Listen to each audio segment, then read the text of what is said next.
Hello friends, welcome back to our YouTube channel. तो friends, I hope कि आप सभी की डीएलएड एंट्रेंस एग्जाम 2024 की तैयारी काफ़ी अच्छी चल रही होगी। आज की सीरीज में मैं आप सभी के साथ टीचिंग एप्टीट्यूड से रिलेटेड 50 क्वेश्चन शेयर कर रही हूं, जो आपसे प्रीवियस ईयर में पूछे गए हैं। तो फ्रेंड्स, आप लोग अपनी तैयारी के साथ साथ इन क्वेश्चंस को भी जरूर प्रिपेयर कर लें, ताकि आप सभी को आगामी प्रतियोगी परीक्षा में हेल्प मिले। वीडियो अगर आपको हेल्पफुल लगे तो वीडियो को लाइक शेयर, चैनल को सब्सक्राइब जरूर कर लें, ताकि आप सभी को डीएलएड से रिलेटेड सभी अपडेट टाइम टू टाइम मिलते रहें। तो चलिए फ्रेंड्स, बिना टाइम वेस्ट करे कंटिन्यू करते हैं हम आज की सीरीज को। तो पहला क्वेश्चन है, अध्यापन को प्रारंभ करने से पूर्व शिक्षक को चाहिए कि एक टीचर को क्या करना चाहिए पढ़ाने से पहले पूछा जा रहा है। ऑप्शन है, अपने विद्यार्थियों के वर्तमान तथा भूत के विषयों में जाने। सेकंड है, वह विद्यार्थियों के मस्तिष्क में काम कर रहे वातावरण के विचलनों से भिज्ञ हो, यानी कि बच्चे के माइंड में क्या चल रहा है, कैसा एनवायरनमेंट है उसको जानकारी हो। थर्ड है, वह अपने विद्यार्थियों की जिज्ञासा को उजागर करने में सक्षम हुए, यानी कि बच्चे के अंदर क्या क्यूरियोसिटी है उसको वो उजागर कर पाए। फोर्थ है, उपरोक्त सभी। तो देखिए, ये सारे ही स्टेप बिल्कुल सही हैं। इन सभी का अनुभव शिक्षक को होना चाहिए पढ़ाने से पहले। ठीक है, तो राइट आंसर होगा ऑप्शन डी। देखिए फ्रेंड्स, टीचिंग एप्टीट्यूड में आप एक अच्छा स्कोर गेन कर सकते हैं। 50 आउट ऑफ 50 भी आप गेन कर सकते हैं अगर आप थोड़ा सा कॉन्सेप्ट समझ लें, क्योंकि इसमें आपसे मोस्टली क्वेश्चन स्टूडेंट और टीचर को रिलेट करके पूछे जाते हैं, जिनके ऑप्शन लगभग सेम ही होते हैं। जो सबसे बेस्ट ऑप्शन होगा वही आपको सेलेक्ट करना होता है। ठीक है, तो थोड़ा सा आप अगर इसमें बार बार प्रैक्टिस करें तो आप डेफिनेटली इसमें एक अच्छा स्कोर गेन कर पाएंगे। अगला क्वेश्चन है, देखिए, शिक्षण का पहला चरण है, यानी कि टीचिंग का फर्स्ट स्टेप क्या है। पहले से योजना बनाना, पाठ्य सामग्री को सुसंगठित करना, विद्यार्थियों की पृष्ठभूमि को जानना, इनमें से कोई नहीं। देखिए, शिक्षण यानी कि टीचिंग का फर्स्ट स्टेप होगा कि पहले से हम क्या करें, प्लानिंग कर लें, यानी कि पहले से योजना बनाई जाए। तो राइट आंसर क्या होगा, ऑप्शन ए। नेक्स्ट क्वेश्चन है, कल्पना कीजिए कि आप एक महत्वाकांक्षी अध्यापक हैं। आप कक्षा अध्यापन के विषय में अत्यंत ऊंचा आदर्श रखते हैं, किंतु आपका कठिन परिश्रम कारगर नहीं होता। इस समस्या के पीछे कारण हो सकता है। कारण आपको दिए गए हैं, आपके शिक्षण का स्तर विद्यार्थियों की क्षमता से अधिक ऊंचा है, छात्रों के मध्य जो व्यक्तिगत भिन्नता है वह आपके प्रयास को नष्ट कर देती है। थर्ड है, ए और बी दोनों सही है, और फोर्थ है कि दोनों ही ऑप्शन रॉन्ग है। देखिए, दोनों ही ऑप्शन राइट होंगे जो आपके कठिन परिश्रम को कारगर नहीं होने देंगे। ठीक है, तो राइट आंसर क्या हो जाएगा, ऑप्शन सी। ए और बी दोनों करेक्ट होंगे। अगला क्वेश्चन है, सीखने का सबसे समुचित तात्पर्य है, यानी कि लर्निंग से क्या आशय है, आपसे पूछा जा रहा है। ऑप्शन है, ज्ञान देना, व्यवहार में परिवर्तन, व्यक्तिगत रूप से माहौल में ढलना, हुनर की प्राप्ति। देखिए, अगर आप कुछ सीख रहे हैं तो सबसे पहले वो हमारे व्यवहार में परिवर्तन लाता है। सीखने का सबसे समुचित तात्पर्य होगा कि व्यवहार में परिवर्तन आए। ठीक है, ऑप्शन बी इसके लिए करेक्ट आंसर हो जाएगा। अगला क्वेश्चन है, कक्षा शिक्षण में श्रव्य दृश्य सामग्री के उपयोग का सबसे बड़ा लाभ है। देखिए, क्लासरूम टीचिंग में ऑडियो विजुअल एड का यूज करने का क्या प्रॉफिट होता है, क्या बेनिफिट है, पूछा जा रहा है। छात्रों को पुस्तकीय ज्ञान पर निर्भर नहीं रहना पड़ता, सीखना सरल और रोचक होता है, सीखने का सारा दायित्व छात्र पर निर्भर होता है, छात्रों को कम अध्ययन करना पड़ता है। देखिए, अगर आपके पास ऑडियो विजुअल एड है तो इससे सीखने में बच्चे को ज्यादा इंटरेस्ट होगा और आसानी से इंटरेस्टेड तरीके से बच्चा सीख सकता है। ठीक है, तो राइट आंसर हो जाएगा ऑप्शन बी। अगला क्वेश्चन है, शिक्षक को आशावादी क्यों होना चाहिए। तो देखिए, जब एक शिक्षक खुद आशावादी होगा वो बच्चों को भी आशावादी बना पाएगा, यानी कि वो आगे बढ़ने के लिए भी प्रेरित कर पाएगा। तो राइट आंसर क्या हो जाएगा, ऑप्शन बी। अगला क्वेश्चन है, शरारती छात्रों के साथ शिक्षक का व्यवहार होना चाहिए। देखिए, क्लास में कुछ बच्चे बहुत ज्यादा नोटी शरारती होते हैं, उनके लिए टीचर का बिहेवियर किस तरह का होना चाहिए। कठोर, विनम्र किंतु दृढ़, तटस्थ, सहानुभूतिपूर्ण। तो देखिए, बच्चे के प्रति आपका व्यवहार विनम्र और दृढ़ होना चाहिए, यानी कि आप बच्चे को डांटे भी और प्यार से उसे समझा भी दें। तो राइट आंसर क्या होगा, ऑप्शन बी। नेक्स्ट क्वेश्चन है, कक्षा शिक्षण की व्यवस्था निर्भर करती है। देखिए, क्लासरूम टीचिंग की व्यवस्था किस चीज पर डिपेंड करती है, पूछा जा रहा है। प्रधानाचार्य की शैक्षिक योग्यता पर, शिक्षक की व्यावसायिक निपुणता पर, अन्य शिक्षकों के सहयोग पर, विद्यालय की साज सज्जा पर। तो देखिए, क्लासरूम टीचिंग की व्यवस्था पूछा जा रहा है तो ये डिपेंड करता है शिक्षक की व्यावसायिक निपुणता पर। ठीक है, राइट आंसर होगा ऑप्शन बी। नेक्स्ट क्वेश्चन है, यदि छात्रों का शैक्षिक रिकॉर्ड अत्यधिक उत्तम है तो शिक्षक को निम्नलिखित कार्य करने की आवश्यकता है। यानी कि जो बच्चे हैं उनका एजुकेशनल रिकॉर्ड बहुत ज़्यादा अच्छा है, वो अच्छी परफॉर्मेंस करते हैं, तो इस कंडीशन में टीचर को क्या करने की ज़रूरत होती है? वह केवल छात्रों को अधिगम प्रणाली के खोजने में सहायता करे तथा उन्हें संदर्भ सूची प्रदान करे, छात्रों को प्रस्तुतिकरण में मदद करे, किंतु उन्हें उसकी तैयारी स्वतंत्र रूप से करने दें, छात्रों को स्वयं तैयार करने के पर्याप्त अवसर दें और उन्हें स्वनिर्देशित होने दें। छात्रों की तैयारियां पाठ्य पुस्तकी मात्र तो नहीं है, इसका निरीक्षण करें। तो राइट आंसर होगा ऑप्शन सी, छात्रों को स्वयं तैयार करने के पर्याप्त अवसर दें तथा उन्हें स्व निर्देशित होने दें। नेक्स्ट क्वेश्चन है, यदि विद्यार्थी यह न समझे कि कक्षा में क्या पढ़ाया गया है तो शिक्षक क्या अनुभव करेगा? देखिए क्लास में क्या पढ़ाया गया है यही बच्चे को अगर पता नहीं चल पा रहा है तो इस कंडीशन में टीचर क्या फील करेगा, आपसे पूछा जा रहा है। भारी उबा हुआ, उसे दूसरे तरीके से समझाना चाहिए, वह व्यर्थ समय नष्ट कर रहा है, विद्यार्थियों के लिए अफसोस। फॉर एग्जाम्पल, जैसे मैं आप लोगों को टीचिंग एप्टीट्यूड के क्वेश्चंस करा रही हूँ लेकिन आपको समझ में ही नहीं आ रहे हैं ये क्वेश्चन कि मैंने आपको क्या कराया, तो मुझे क्या फील होगा? इस कंडीशन में मुझे दूसरा तरीका अपनाना चाहिए जिससे आप आसानी से समझ सकें और आपको इंटरेस्ट आए। ठीक है, तो राइट आंसर क्या होगा? Option B. अगला क्वेश्चन है, शिक्षक द्वारा दिया जाने वाला गृह कार्य की मात्रा एवं प्रकार का निर्धारण करना चाहिए। देखिए जब होमवर्क स्टूडेंट्स को दिया जाता है तो कितनी क्वांटिटी में दिया जाना चाहिए, किस टाइप का उनको होमवर्क देना चाहिए, किस पर डिपेंड करेगा? छात्र के मतों द्वारा, विषय वस्तु की जटिलता द्वारा, गृह कार्य से उत्पन्न होने वाले अधिगम द्वारा या कक्षा के कालांश द्वारा। तो इसमें राइट आंसर हो जाएगा ऑप्शन सी, गृह कार्य से उत्पन्न होने वाले अधिगम द्वारा। नेक्स्ट क्वेश्चन है, शिक्षा के क्षेत्र में ली जाने वाली परीक्षा से हम जान सकते हैं कि, देखिए टीचिंग के फील्ड में जो एग्जाम लिए जाते हैं इससे क्या जान सकते हैं? विद्यार्थी कितना बुद्धिमान है इससे ये पता चलेगा। अध्यापक द्वारा पढ़ाया गया संबोध विद्यार्थी किस प्रकार प्रस्तुत करता है, विद्यार्थी पूर्व वर्ष में किए गए कार्य का कितना भाग याद कर सकता है, या फिर विद्यार्थी का शैक्षिक विकास सही दिशा में हो रहा है या नहीं। तो देखिए शिक्षा के क्षेत्र में ली जाने वाली परीक्षा से पता चलता है कि विद्यार्थी का शैक्षिक विकास सही दिशा में हो रहा है या फिर नहीं हो रहा है। राइट आंसर होगा ऑप्शन डी। अगला महत्वपूर्ण प्रश्न है, जो अध्यापक कक्षा अध्यापन में उत्साही होते हैं वो क्या करेंगे? उनमें प्रायः विषयों की प्रवृत्ता का अभाव होता है जो उनके उत्साह के नीचे छिपा रहता है। सेकंड है, वे छात्रों का ध्यान खींचने के लिए केवल नाटकीय रूप दे देते हैं। थर्ड है, वे अपने छात्रों को अध्यापन अधिगम की प्रक्रिया के अंतर्गत कर लेते हैं। उनमें उपरोक्त सभी बातें होती हैं। देखिए जो टीचर क्लासरूम टीचिंग में एक्साइटेड होते हैं वो बच्चों को अपने अध्यापन अधिगम की प्रक्रिया के अंतर्गत कर लेते हैं। अगला क्वेश्चन है, प्राथमिक स्तर के बच्चों को पढ़ना सिखाना हो तो उसका कठिनाई स्तर किस तरह का होना चाहिए? देखिए जब आप प्राइमरी लेवल के बच्चे को पढ़ाएंगे, ठीक है, तो पढ़ना अगर आप उनको सिखा रहे हैं तो उस वक्त कठिनाई का लेवल किस तरह का होना चाहिए? अमूर्त से मूर्त क्रम की ओर, कठिन से सरल क्रम की ओर, सरल से कठिन की ओर, विशिष्ट से सामान्य की ओर। तो देखिए इसका राइट आंसर हो जाएगा, जब हम प्राइमरी लेवल के बच्चे को पढ़ाते हैं तो सरल से कठिन की ओर ले जाएंगे। ठीक है, क्योंकि छोटे बच्चे हैं, पहले हम उनको आसान सी चीजें समझाएंगे, सिखाएंगे, उसके बाद ही वो हार्ड चीजों को सीख पाएंगे। तो राइट आंसर होगा ऑप्शन सी। नेक्स्ट क्वेश्चन है, सीखने सिखाने के दौरान किए गए आकलन को, देखिए जब कोई चीज आप बच्चों को सिखा रहे होते हैं उस वक्त जो हम असेसमेंट करते हैं, यानी कि शिक्षक जो असेसमेंट करता है उससे क्या होता है, किसी विषय में बच्चे की केवल क्षमताओं की पहचान करने में सहायता मिलती है, क्षमताओं और सीखने में कमी की पहचान करने में सहायता मिलती है, सीखने में कमी की पहचान करने में सहायता मिलती है, पाठ को याद करने की क्षमता का पता चलता है। देखिए जब कोई चीज सिखा रहे होते हैं उस वक्त जब हम असेसमेंट करते हैं उससे हमें पता चलता है क्षमताओं और सीखने में कमी की पहचान करने में। इसमें हमें सहायता मिलती है कि बच्चे को कहाँ पे दिक्कत आ रही है, क्या उसके सीखने में दिक्कतें हैं, उनका हमें नॉलेज मिलता है असेसमेंट से। नेक्स्ट क्वेश्चन है, व्यापक आकलन का अर्थ है। देखिए कॉम्प्रिहेंसिव असेसमेंट के बारे में क्वेश्चन पूछा गया है। जब बच्चे का हम कॉम्प्रिहेंसिव असेसमेंट करते हैं तो उससे बच्चे के सर्वांगीण प्रगति के बारे में जानकारी मिलती है, यानी कि ऑल ओवर कितना वो प्रोग्रेस कर रहा है इसकी नॉलेज हमें इससे प्राप्त होती है। नेक्स्ट क्वेश्चन है, बाल केंद्रित शिक्षा का अर्थ है, यानी कि चाइल्ड सेंटर्ड एजुकेशन का क्या मीनिंग होता है?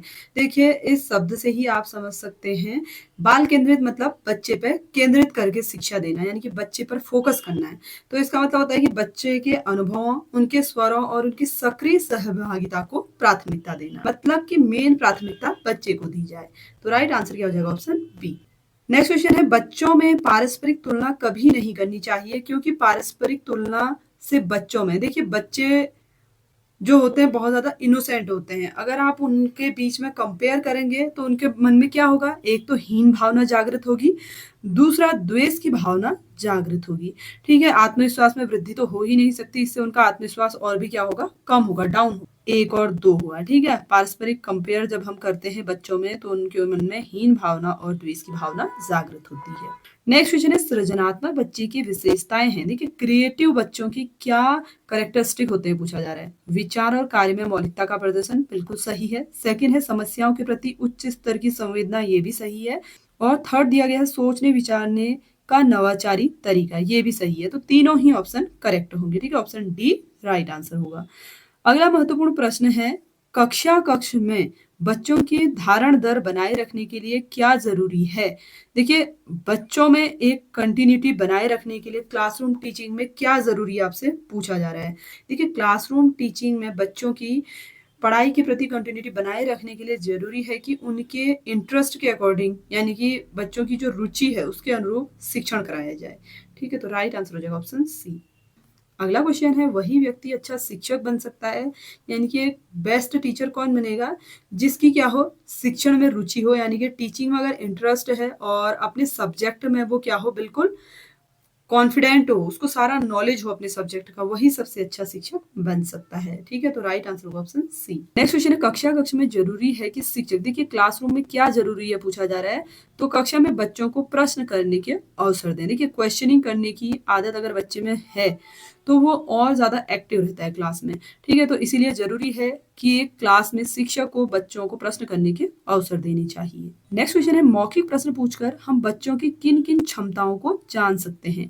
देखिए ओरली अगर बच्चे से क्वेश्चन पूछे जाए तो उसकी क्या एबिलिटी हमें पता चलेगी पूछा जा रहा है, तो राइट आंसर होगा सुनने, दोहराने व निर्देशों को समझने व उसके अनुसार कार्य करने की क्षमता का हमें ज्ञान होगा। अगला क्वेश्चन है, यदि आपको पता चलता है कि आपकी कक्षा में कोई बच्चा अल्प दृष्टिबाधित है तो निम्नलिखित में कौन सा तरीका सबसे अच्छा है। देखिए सपोज आपकी क्लास में कोई बच्चा कम देखता है, ठीक है, तो इस कंडीशन में आप क्या करेंगे, कौन सा तरीका सबसे बेस्ट होगा, उसको श्यामपट्ट के नजदीक बिठाएंगे, उसको प्रतिभावान बच्चों के बीच में बिठाएंगे, जहां वह रोज बैठता है वहीं बैठने देंगे, या फिर उसको श्यामपट्ट के नजदीक बिठाएंगे और श्यामपट्ट में बड़े बड़े अक्षरों का प्रयोग करेंगे। तो देखिए राइट आंसर होगा ऑप्शन डी, हम उसको ब्लैक बोर्ड के पास बिठाएंगे और थोड़ा बड़े अक्षरों में लिखने का प्रयोग करेंगे ताकि उसे भी अच्छी तरीके से दिखाई दे। ठीक है, तो राइट आंसर होगा ऑप्शन डी। अगला महत्वपूर्ण प्रश्न है, देखिए बच्चों के विकास के विभिन्न पहलुओं की समझ एक शिक्षक के लिए आवश्यक है, क्योंकि देखिए क्यों जरूरी है डेवलपमेंट की समझ एक टीचर के लिए पूछा जा रहा है। शिक्षकों को बच्चों की व्यक्तिगत भिन्नता के अनुरूप कक्षा शिक्षण करने में सहायता मिलेगी, बिल्कुल सही है। सेकंड है, शिक्षक को बच्चों को समझने में सहायता मिलेगी, तो दोनों ही ऑप्शन बिल्कुल करेक्ट हैं, तो राइट आंसर क्या हो जाएगा इसके लिए ऑप्शन सी। अगला क्वेश्चन है, निम्नलिखित में से एक स्व अभिप्रेरित बच्चे के लक्षण हैं, यानी कि सेल्फ मोटिवेटेड बच्चे के क्या लक्षण होंगे, वो हर कार्य को करने में उत्साहित होगा। देखिए बिल्कुल सही है, क्योंकि जो बच्चा सेल्फ मोटिवेटेड होता है वो एक्साइटेड रहता है हर कार्य के लिए, कार्य करते समय उच्च श्रेणी की ऊर्जा प्रदर्शित करता है, ये भी बिल्कुल सही है। डांट के भय से कार्य करता है, तो ये बिल्कुल रॉन्ग होगा। ठीक है, तो दो ऑप्शन इसमें बिल्कुल सही है, पहला और दूसरा, तो ऑप्शन 20 का क्या होगा, करेक्ट आंसर हो जाएगा। अगला क्वेश्चन है, आकलन का क्या उद्देश्य होना चाहिए। देखिए असेसमेंट का क्या एम होना चाहिए आपसे पूछा जा रहा है, तो राइट आंसर होगा सीखने के दौरान कमियों की पहचान व निराकरण, यानी कि जब बच्चा सीख रहा है उसकी कमियों की हम पहचान कर सकें और उनका समाधान निकाल सकें, यही इसका करेक्ट आंसर हो जाएगा। बढ़ते हम अगले क्वेश्चन की ओर। देखिए समान शैक्षिक अवसर, इस कथन से क्या तात्पर्य है। देखिए सबको एक से एजुकेशन देना, इसका क्या मीनिंग है पूछा जा रहा है। सभी लोगों को एक जैसी शिक्षा देना, सभी को समान अवसर प्रदान करना जिससे वो अपनी योग्यता के अनुरूप शिक्षा प्राप्त कर सकें, और थर्ड है सभी को शिक्षा प्राप्त करने के लिए योजनाएं बताना। आंसर क्या होगा, ऑप्शन डी। अगला प्रश्न है, निम्नलिखित में कौन सा कथन शिक्षण के संदर्भ में सत्य है, यानी कि टीचिंग के संदर्भ में कौन सा स्टेटमेंट इसमें करेक्ट दिया गया है। ऑप्शन है, उत्तम शिक्षण वह है जिसमें शिक्षक और शिक्षार्थी दोनों क्रियाशील रहते हैं। देखिए यही बिल्कुल राइट ऑप्शन होगा। अगला क्वेश्चन है, विद्यार्थियों में नैतिक गुणों का विकास तब हो सकता है जब, देखिए मॉरल वैल्यूज जो होती हैं वो कब डेवलप होंगी एक स्टूडेंट में पूछा जा रहा है, जब क्या हो, स्वयं नैतिक गुणों का हम अनुकरण करें, वह विद्यार्थियों को अभिप्रेरित करें। देखिए, किसी को अगर आप सिखाना चाहते हैं, कोई अच्छी चीज़ आप बच्चे को गाइड कर रहे हैं, तो उसके लिए हमें पहले खुद उस रास्ते पे चलना होगा ताकि हम बच्चों को भी मोटिवेट कर सकें। ठीक है, तो राइट आंसर ऑप्शन बी होगा। अगला महत्वपूर्ण प्रश्न है, यदि कोई शिक्षक अपने विषय का पाठ्यक्रम समय पर पूरा नहीं कर पाता, तो सबसे अच्छा तरीका कौन-सा होगा जो उसे करना चाहिए? देखिए, जब सिलेबस को समय से एक टीचर कंप्लीट नहीं कर पा रहा है, तो इस स्थिति में एक टीचर को अतिरिक्त यानी कि एक्स्ट्रा क्लासेस लेनी चाहिए ताकि वो अपने कोर्स को कंप्लीट कर सके। ऑप्शन ए इसका राइट आंसर होगा। नेक्स्ट क्वेश्चन है, यदि किसी शिक्षक को कक्षा शिक्षण के दौरान विद्यार्थी द्वारा पूछे गए प्रश्न का उत्तर नहीं आता, तो उसे क्या करना चाहिए? जब कोई टीचर पढ़ा रहा हो, जैसे सपोज आप किसी बच्चे को पढ़ा रहे हैं और उसी दौरान आपसे कोई बच्चा क्वेश्चन कर देता है और उसका आंसर आपको नहीं आता है, तो इस कंडीशन में आपको उससे क्या कहना चाहिए कि वो उत्तर विस्तार से अध्ययन के बाद बताएंगे। नेक्स्ट क्वेश्चन है, यदि आपकी कक्षा में कोई विद्यार्थी अधिकतर अनुपस्थित रहता है, तो आप क्या करेंगे? अगर ज्यादातर कोई बच्चा आपकी क्लास में अब्सेंट रह रहा है, तो इस कंडीशन में आप उसके अनुपस्थित होने का कारण जानेंगे। नेक्स्ट क्वेश्चन है, विद्यालय में शिक्षक अभिभावक बैठक आयोजित करने का उद्देश्य होना चाहिए। पीटीएम का एम क्या होना चाहिए पूछा जा रहा है, तो राइट आंसर हो जाएगा बच्चे के सबल व कमजोर पक्षों के विषयों में चर्चा करना। यानी कि जब पीटीएम हो उसमें टीचर और पेरेंट्स डिस्कस कर सकें कि बच्चा किस चीज में कमजोर है या उसका जो एक अच्छा पक्ष है, यानी कि मतलब किसमें वो अच्छा प्रदर्शन कर रहा है, उसके बारे में जानकारी मिल सके। ठीक है, तो इस टॉपिक के बारे में ही डिस्कस करना इसका मेन एम होना चाहिए। अगला क्वेश्चन है, एक शिक्षक को विद्यार्थियों द्वारा किए गए कक्षा कार्य को कैसे जांचना चाहिए? देखिए, क्लास वर्क को कैसे चेक करना चाहिए, एक अच्छे शिक्षक द्वारा पूछा जा रहा है, तो राइट आंसर होगा ऑप्शन डी। जैसे ही बच्चा अपना काम पूरा कर ले, तुरंत उसके बाद चेक कर लेना चाहिए ताकि जो भी मिस्टेक है उनको सुधारा जा सके। ठीक है, और उनके बारे में उसको बताया जा सके, तो राइट आंसर ऑप्शन डी होगा। अगला क्वेश्चन है, शिक्षक व्यवहार के संबंध में कौन सा कथन सही नहीं है? देखिए, इनमें से कौन सा स्टेटमेंट टीचर के बिहेवियर के लिए सही नहीं है पूछा जा रहा है, तो राइट आंसर होगा ऑप्शन बी, शिक्षक व्यवहार निश्चित होता है। देखिए, टीचर का बिहेवियर फिक्स नहीं होता है, ठीक है, वो चेंज भी होगा, तो राइट आंसर होगा ऑप्शन बी। अगला क्वेश्चन है, एक अध्यापक को शैक्षिक मनोविज्ञान का ज्ञान अवश्य होना चाहिए ताकि वह, क्यों होना चाहिए शैक्षिक मनोविज्ञान का नॉलेज? ताकि वह क्या करे, उचित शिक्षण विधियों का विकास कर सके, जो भी टीचिंग के मेथड हैं उनको वो और ज्यादा डेवलप कर सके। नेक्स्ट क्वेश्चन है, बच्चे के अवांछनीय संवेगों के संबंध में निम्नलिखित में कौन सा व्यवहार सबसे कम प्रभावी है?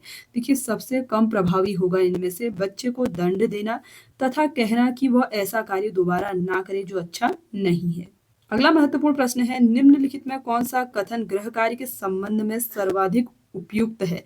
ऑप्शन है, गृह कार्य छात्रों की प्रवृत्तियों एवं स्तर के अनुकूल होना चाहिए। गृह कार्य का स्वरूप भाषा की दृष्टि से शुद्ध होना चाहिए। थर्ड है, गृह कार्य को क्रमागत होना चाहिए। गृह कार्य उद्देश्य केंद्रित होना चाहिए। देखिए, ये चारों ही बिल्कुल राइट होंगे। गृह कार्य यानी कि होमवर्क के संबंध में ये सभी स्टेटमेंट करेक्ट होंगे, तो राइट आंसर इसमें हो जाएगा ऑप्शन डी। नेक्स्ट क्वेश्चन है, बच्चों के व्यवहार का सूक्ष्म निरीक्षण करते समय शिक्षकों को किन बातों का विशेष ध्यान देना चाहिए? तो देखिए, जब हम बच्चे के बिहेवियर का निरीक्षण करते हैं उस वक्त हमें प्रत्येक विद्यार्थी को व्यवहार के प्रत्येक लक्षण में बराबर महत्व देना चाहिए, बिल्कुल सही है। सेकंड है, प्रत्येक विद्यार्थी की विविध प्रकार की परिस्थितियां जैसे कक्षा, समिति के काम, वाद विवाद, खाने की छुट्टी आदि में निरीक्षण करना चाहिए। थर्ड है, प्रत्येक विद्यार्थी के समूह अन्य व्यक्तिगत तुलना करने थर्ड है, प्रत्येक विद्यार्थी की समूह के अन्य व्यक्तियों से तुलना करना। फोर्थ है, अपने पूर्वाग्रहों के प्रति सावधान रहना। तो देखिए, इन सभी पॉइंट्स पर ध्यान देना चाहिए जब हम बच्चे के व्यवहार का निरीक्षण करते हैं। ठीक है, तो राइट आंसर होगा ऑप्शन बी। अगला क्वेश्चन है, सही कथन का चयन कीजिए। ऑप्शन है, एक विद्वान को अपना विषय तैयार करने और कक्षा में जाने की आवश्यकता नहीं है, बिल्कुल रॉन्ग है। सेकेंड है, अनुभवी अध्यापकों के लिए यह आवश्यक नहीं है कि वे अपने कक्षा में जाने से पूर्व तैयारी करें, ये भी गलत दिया गया है। थर्ड है, अध्यापक को अनुभव अथवा विद्वता का विचार किए बिना कक्षा में हर बार जाने से पहले तैयारी करने की आवश्यकता है। देखिए, ये बिल्कुल सही बात है। एक टीचर को अपने सब्जेक्ट की एक बार पहले से तैयारी कर लेनी चाहिए। और फोर्थ ऑप्शन है, एक कुशल अध्यापक बिना तैयारी के कक्षा में काम चला सकता है, ये रॉन्ग होगा। थर्ड ऑप्शन बिल्कुल सही होगा। अगला क्वेश्चन है, कथन दिया गया है, कक्षा में अध्यापन कार्य में तरह तरह की युक्तियां सम्मिलित होनी चाहिए। कारण है इसका, छात्रों में अधिगम शैली में व्यक्तिगत भिन्नताएं होती हैं। इसमें कथन और कारण दोनों ही सही हैं। ठीक है, तो इसके लिए राइट स्टेटमेंट हो जाएगा ऑप्शन ए, अगला क्वेश्चन है, एक अध्यापक विद्यार्थियों को पढ़ा रहा है कि यदि दूसरों के विचार आपके विचारों के विपरीत हों तो भी उत्तेजित नहीं होना चाहिए। वह उनके डेस्क का ध्यान रख रहा है। जब आपके विचार किसी अन्य के विचार से बिल्कुल अपोजिट हो, ठीक है, आपके जो सोच है वो एकदम मैच नहीं कर रही है, दोनों ही अपोजिट डायरेक्शन को जा रहे हैं, तो इस कंडीशन में उत्तेजित नहीं होना चाहिए, एक्साइटेड नहीं होना चाहिए।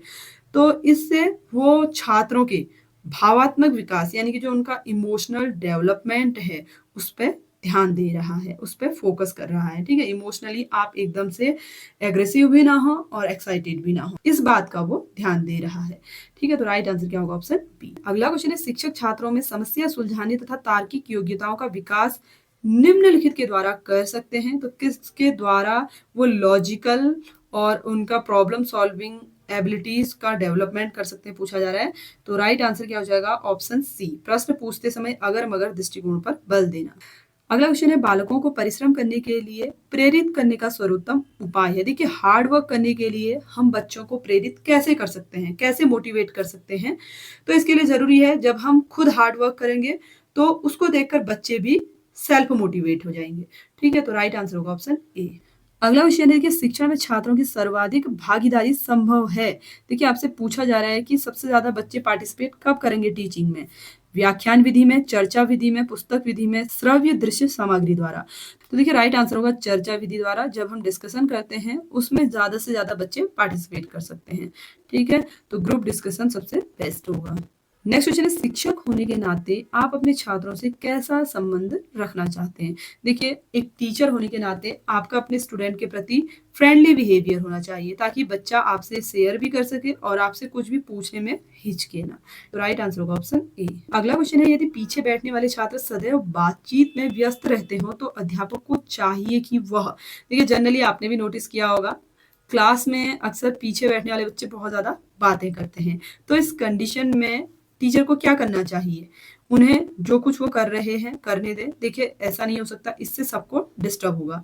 उन्हें दंड देना चाहिए, उन्हें आगे बिठाएं और उन पर नजर रखें, उपरोक्त में से कोई नहीं।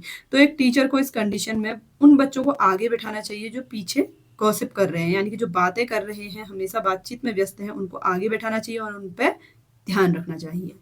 तो ऑप्शन सी करेक्ट आंसर होगा।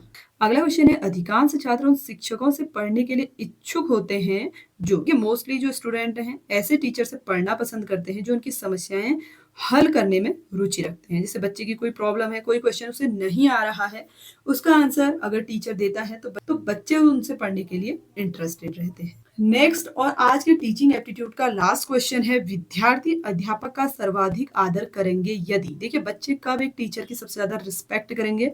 जब वो अपने कार्य के प्रति निष्ठावान है, वह अनुशासन लागू करने में सफल होता है, वह विद्यार्थियों के साथ मित्रवत हो, वह अपना प्रभुत्व दृढ़ता पूर्वक प्रकट करता है।